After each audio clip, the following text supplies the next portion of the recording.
నమస్తే, welcome to mega 9 TV. నేను Siraj. America అంటే భారతీయ విద్యార్థులకి ఒక భూతల స్వర్గం. అక్కడికి వెళ్ళి చదువుకోవాలనేది ప్రతి మధ్య తరగతి విద్యార్థి యొక్క కల. కానీ ఆ కలను అగ్రరాజ్యం అధ్యక్షుడు ట్రంప్ చిదిమేశారు. అమెరికా రావాలంటే ఏకంగా $1,00,000 చెల్లించాలని నిబంధనను తీసుకువచ్చారు. ఇది H1B వీసాదారులకు ఒక పెద్ద దెబ్బ. ఇది చాలదన్నట్లుగా ట్రంప్ మరో బాంబు కూడా పేల్చారు. కొత్త నిబంధనలు తీసుకువస్తున్నారు.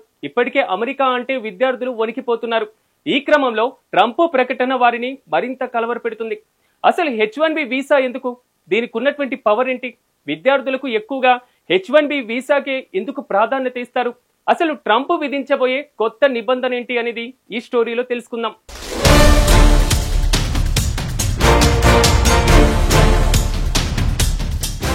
రెండోసారి ట్రంప్ అధికారంలోకి వస్తే ఇండియన్స్ కు మేలు జరుగుతుందని భావించారు.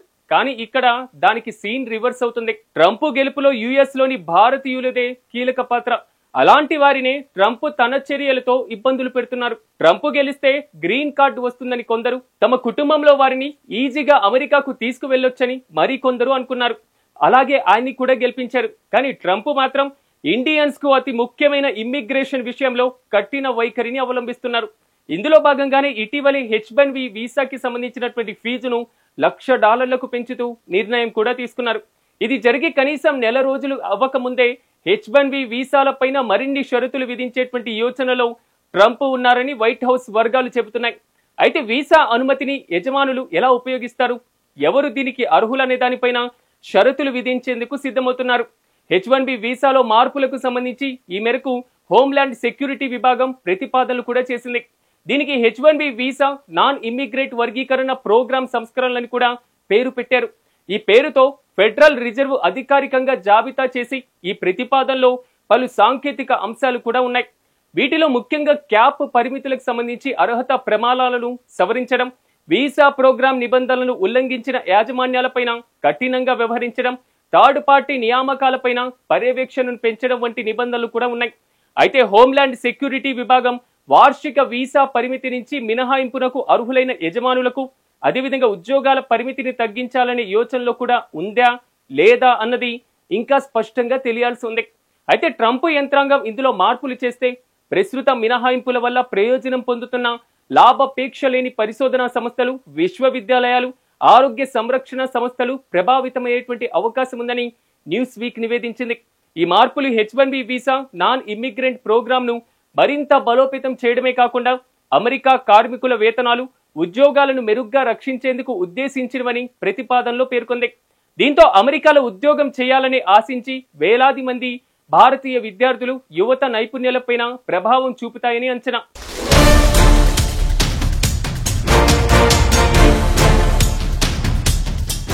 నోటీసు ప్రకారం డిసెంబర్ 2025లో ఈ నియమాలు అధికారికంగా ప్రచురించేటువంటి అవకాశం కూడా ఉంది. ఇంతకు ముందు వచ్చినటువంటి నివేదిక ప్రకారం ట్రంప్ సర్కార్ సాంప్రదాయ H1B వీసా లాటరీ వ్యవస్థను వేతన ఆధారిత ఎంపిక విధానంతో భర్తీ చేయాలనేటువంటి ఆలోచనలో ఉన్నట్లుగా తెలుస్తోంది. H1B వీసా ఒక తాత్కాలిక వీసా అయినప్పటికీ ఇది భారతీయులను సహా అత్యంత నైపుణ్యం కలిగినటువంటి విదేశీ కార్మికులకు అత్యంత ముఖ్యమైనది. అమెరికాలో దీర్ఘకాలికంగా పనిచేయడానికి, అలాగే భవిష్యత్తులో స్థిర నివాస హోదా అంటే గ్రీన్ కార్డు పొందేటువంటి దిశగా అడుగులు వేయడానికి ఇది ఏకైక మార్గంగా పరిగణిస్తారు.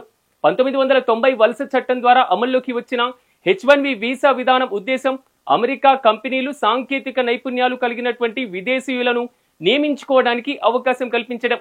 ఈ వీసా కార్యక్రమం శాశ్వత నివాసానికి ఉద్దేశించింది కాదు. కానీ కొంతమంది దీని ద్వారా ఇమ్మిగ్రేషన్ స్టేటస్ మార్చుకొని చివరికి శాశ్వత నివాసం పొందుతున్నారు. అమెరికా ప్రభుత్వం ఏటా 65,000 H1B వీసాలు మాత్రమే జారీ చేస్తుంది. అలాగే అమెరికా యూనివర్సిటీలు లేదా అంతకంటే ఉన్నత డిగ్రీ పొందినటువంటి వ్యక్తుల కోసం 20,000 అదనంగా ఇస్తుంది. వీటిలో లాటరీ విధానంలో కేటాయిస్తారు. అయితే విశ్వవిద్యాలయాలు, లాభాపేక్ష లేని సంస్థలకు ఈ పరిమితి నుంచి మినహాయింపు కూడా ఉంటుంది.